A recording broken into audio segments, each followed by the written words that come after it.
3 line encoder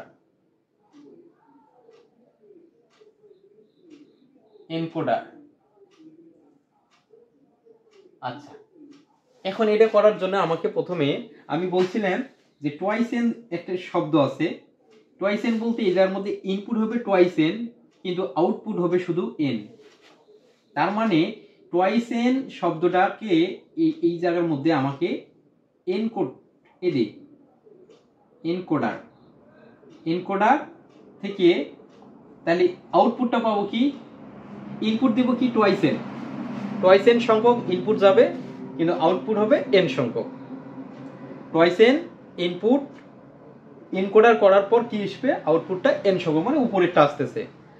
একটু মনোযোগ দাও। প্রথমে আমরা শিখব বলক চিত্র। আমি ছোট ছোট করে লিখি, বোর্ড ছোট হওয়ার কারণে বলক চিত্র। আচ্ছা, বলক চিত্রটা আমি দেখাচ্ছি।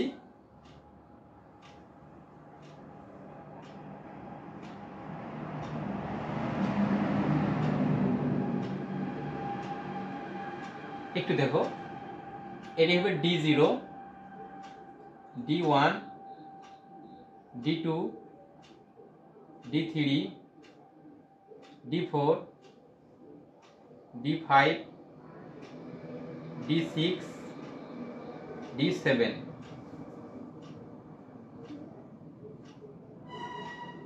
এগুলো আমার হচ্ছে ইনপুট আছে এখানে কয়টা, 8টা ইনপুট আছে। এখন তাহলে আউটপুট আমার কয়টা হওয়ার কথা, 3টে। তাহলে 1টা 2টে 3টে।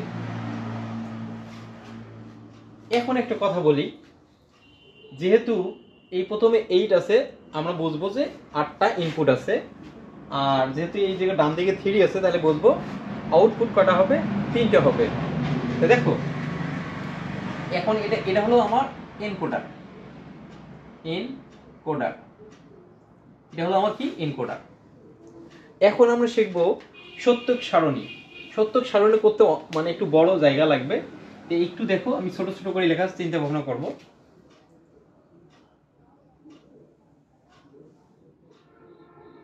একটা 2টে 3 4 5 6 7 8 9 10 11। এর মনোযোগ দাও, এটি আমি যে D0, D1, D2, D3,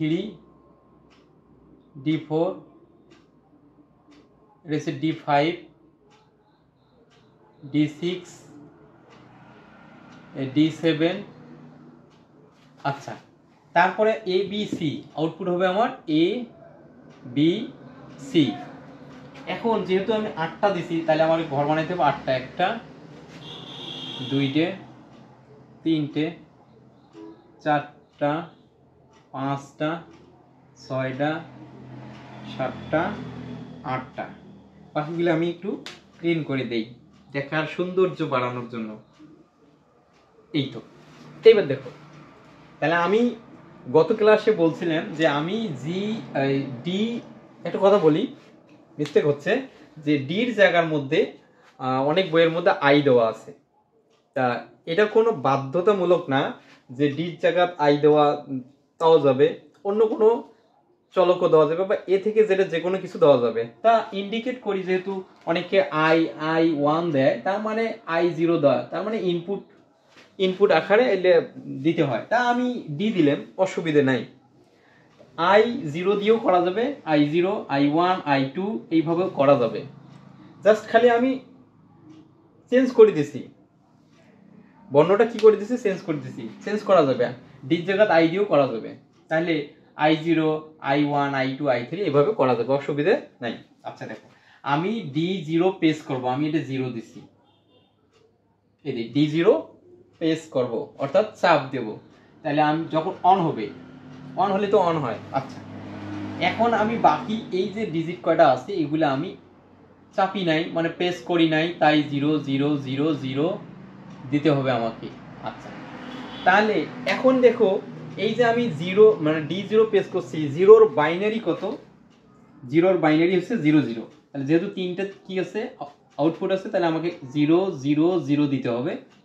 এখন আসি, আমি D1 প্রেস করব, মানে D1 চাপ দেব, আর বাকিগুলো আমি যেহেতু চাপ দেই নাই, প্রেস করি নাই, এই কারণে এগুলো হবে 0 0 0 0 0 0। তাহলে এটাও আমি প্রেস করি নাই, তাই 0। এখন আসি, একের বাইনারি কত? এটা 1 আছে, যেহেতু এটা কিন্তু 1, তাহলে একের বাইনারি কত হয়? 1। আর বাকি ঘরগুলো 0 দিয়ে পূর্ণ করে দাও। আচ্ছা, এবার আসি, আমি D2 চাপ প্রেস করব বা চাপ দেব, তাহলে D2 জায়গাতে হবে 1, আর বাকিগুলো যেহেতু আমি প্রেস করি নাই, এই ক্ষেত্রে বাকিগুলো কি দিতে হবে? 0 দিতে হবে। 0 0 0। ক্লিয়ার? এখন আসি এদের D2, তার মানে 2-র বাইনারি কত? 1 0। 2-র বাইনারি কত হয়? 1 0। তাহলে এই 1 এদের 0, আর বাকিটা ফাঁকা ছিল, তাই 0 দিয়ে পূর্ণ করতে হবে। এবার আসি, এবার আমি প্রেস করব D3 কে, এটাকে প্রেস করব, তাই 1 দিতে হবে। আর বাকিগুলো প্রেস করি নাই, বাকিগুলো 0 দিয়ে পূর্ণ করতে হবে। বাকিগুলো 0 দিয়ে পূর্ণ করতে হবে। বাকিগুলো 0 দিয়ে পূর্ণ করতে হবে। এখন আসি, এই জায়গাটা দেখো, যেহেতু D3 মানে 3-র বাইনারি কত? 3-র বাইনারি কত? 11, মানে 1 1। তাহলে 1 1, সামনে কি দিতে হবে? 0 দিতে হবে। এবার আসি, এবার D4 প্রেস করব, বাকিগুলো প্রেস করি নাই, তাই 0 0 0 0। আচ্ছা, এখন আসি, 4-এর বাইনারি কত? 100। 4-এর বাইনারি কত? 100।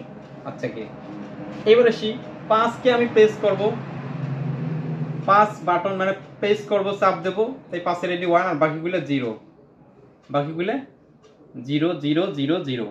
আচ্ছা, এখন 5-এর বাইনারি কত? 101। 5-এর বাইনারি কত? 101।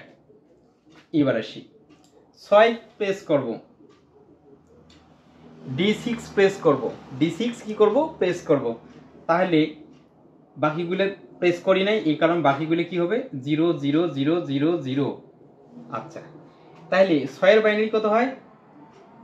110 110।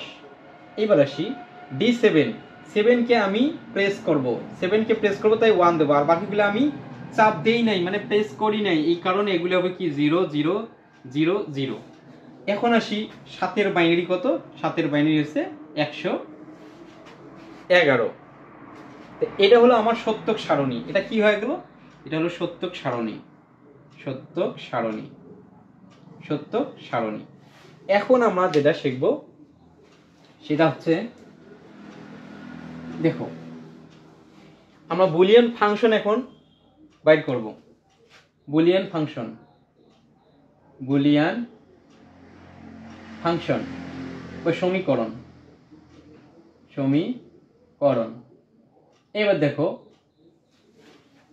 আমার প্রথমে এ নিতে হবে। আমি নিলাম, কি নিলাম? এ। আমার জায়গা না থাকার কারণে আমি এই দিক থেকে এই দিকে একটা অংশ আমি করতেছি, এই দিকে একটা অংশ, বুঝতে হবে, বোর্ড ছোট, এই কারণে। এবার আসি, এখন এর মানটা দেখো, আমি এর কথা বলতেছি, এর মানে আমরা সমীকরণ বাইর করব। দেখতে হবে এ আমার কোথায়, এ কলামের মধ্যে কোথায় কোথায় 1 আছে। এই জায়গার মধ্যে একটা 1 আছে, এই জায়গার মধ্যে একটা 1 আছে, এই জায়গার মধ্যে একটা 1 আছে, এই জায়গার মধ্যে একটা 1 আছে। তাহলে দেখো, এই 1 থাকার কারণে এটি একটা কি আছে, এটি আউটপুটে যদি 1 পাই, তাহলে ইনপুটে কোথায় 1 আছে? D4 এর মধ্যে আছে, তাহলে হচ্ছে D4। যেহেতু ভিন্ন ভিন্ন কলামে কলামে 1 গুলো আছে, এই কারণে আমার কি দিতে হবে? প্লাস দিতে হবে। এবার আসি, আউটপুটে এই কলামের মধ্যে দেখো আউটপুটে 1 আছে, তাহলে ইনপুটের মধ্যে কোথায় আছে? D5 এর মধ্যে আছে, তাহলে হবে D5 প্লাস। এবার আসি, তারপরে দেখো আউটপুটে এর মধ্যে আছে 1, তাহলে ইনপুটে কোথায় আছে 1? D6 এর মধ্যে, তাহলে D6 প্লাস। এবার আসি এই কলামের মধ্যে একটা 1 আছে, তাহলে ইনপুটের মধ্যে কোথায় 1 আছে? D7 এর মধ্যে, এদের D7 এর মধ্যে, তাহলে এটা হবে D7। আশা করি এটা বোঝা যাচ্ছে। এখন আমি বির মান বের করব। তো সেম ভাবে বির কাহিনীটা দেখো, বির কোথায় 1 আছে? এই জায়গায় একটা 1 আছে, তাহলে আউটপুটে যদি 1 পাই তাহলে দেখো তো ইনপুটে 1 কোথায় আছে? D2 এর মধ্যে আছে, প্লাস এতে D2 ঘরের মধ্যে 1 আছে, এই জন্য আমি D2টা করে লিখলাম। এখন দেখি এই জায়গায় একটা কি আছে? 1 আছে, মানে বি আউটপুটের মধ্যে কি আছে? 1 আছে, তাহলে ইনপুটের কোথায় আছে 1? D3 এর মধ্যে, D3 প্লাস, তারপরে দেখি এই জায়গার মধ্যে একটা কি আছে? 1 আছে, তাহলে এই জায়গায় দেখো তো ইনপুট তাহলে কি আছে? 1 আছে, এই সোজায় দেখো D6 প্লাস, আবার কোথায় একটা 1 আছে? এই যে শেষে 1 থাকলে দেখো তো এটা কি আছে? ইনপুটে একটা 1 আছে, তাহলে এই সোজায় দেখো এটা কি? এই সোজা বোঝাচ্ছে D7। এবার আমি সি বের করব। যখন আমি সি বের করব দেখো সির কোথায় আছে 1? এই জায়গায় একটা আছে 1, তাহলে এই সোজা যদি আউটপুটে একটা 1 থাকে তাহলে ইনপুটে কোথায় আছে? D1 এর মধ্যে আছে, তাহলে হবে D1 প্লাস। এখন দেখো তারপরে দেখো সির মধ্যে কোথায় একটা 1 আছে? এই জায়গায়, তাহলে আউটপুটে যদি 1 পাই তাহলে ইনপুটের কোথায় 1 আছে? এই লাইনে, এই জায়গা, তাহলে এই সোজা দেখো কি আছে? D3 প্লাস, তারপরে দেখি কোথায় একটা 1 আছে? এই জায়গায় একটা, তাহলে সির মধ্যে, সি কলামের মধ্যে 1 আছে, তাহলে এই সি সারির মধ্যে দেখো তো এইটা, এই 1 এর সোজা দেখো তো 1 কোথায় আছে? এই জায়গায় একটা 1 আছে, তাহলে এই জায়গায় যদি 1 থাকে তাহলে এটা কি বোঝাচ্ছে? D5 প্লাস, তারপরে কোথায় 1 আছে? এই জায়গায় 1 আছে, তাহলে এই সোজা আসি দেখো তো কোথায় 1 আছে? এই জায়গার মধ্যে একটা 1 আছে D7 এর মধ্যে, তাহলে হবে আমার D7। বোঝা যায়? আশা করি বোঝা যাচ্ছে। তাহলে এটা হলো আমার বুলিয়ান সমীকরণ। তাহলে এখন আমাকে দেখাতে হবে লজিক সার্কিটটা, একটু দেখাই। আমি এটা ক্লিন করে দেই, যেহেতু আমার এটা দরকার নাই। এটা যদি কেউ যদি না বুঝে থাকেন তাহলে কমেন্টে জানাইতে হবে, আমি এর চেয়ে আরো ভালো করে বোঝার চেষ্টা করব। তা দেখে এটা আমি ক্লিন করে দেই।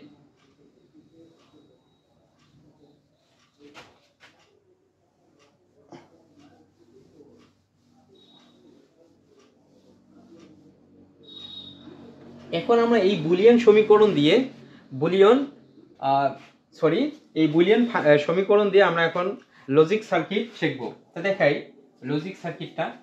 আমার প্রথমে ছিল D0, D1, D2, D3, D4, D5, D6, D7।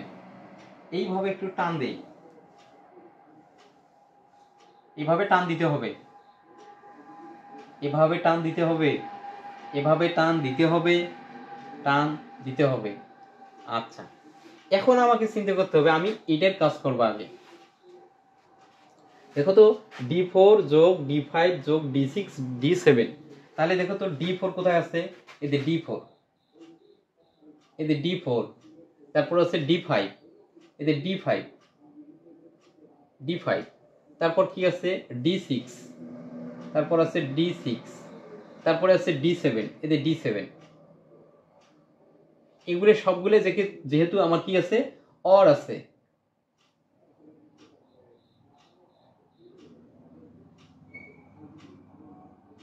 তাহলে এটা বললাম এর মান। ক্লিয়ার? আচ্ছা, এখন আমি এই বির কাজ করব। দেখো তো D2 D3, তাহলে D2 কোথায় আছে? এদিকে এই জায়গায় আছে, এদিকে D2, স্কেল দিয়ে করলে ভালো হয়। তারপরে আছে D3, এদিকে D3, তারপরে আছে D6 কোথায় গেল? এদিকে D6, তারপরে আছে D7, এদিকে D7। এগুলোকে আমাকে অর করতে হবে, যেহেতু প্লাস চিহ্ন আছে এই জন্য চাঁদের মতো বাঁকা করে দিতে হবে। এটা বললাম আমরা কি? বি। এখন আসি সিটা বের করব। D1, তাহলে দেখো D1 কোথায় আছে, এই যে D1, এই যে D1, ক্লিয়ার। তারপরে D3 কোথায় আছে, D3, এই যে D3, তাহলে D3, D3। তারপর কি আছে, D5, D5 কোথায় আছে, এই জায়গায়, এই যে D5। তারপরে আছে D7, এই যে D7। আমাকে এভাবে বাঁকা করে দিতে হবে। সি, এই তো এটা হলো logic circuit, logic circuit, logic circuit. তা এই যে এনকোডারের মধ্যে আমি গত ক্লাসে পড়াইছিলাম যে 4 to 3, আজকে আমরা শিখালাম যে 8 to 3। তা আশা করি এই এনকোডার সম্পর্কে আর কোনো সমস্যা নাই। আমি পরবর্তী ক্লাসে ডিকোডার নিয়ে আলোচনা করব। আজকে এই পর্যন্ত, আল্লাহ হাফেজ।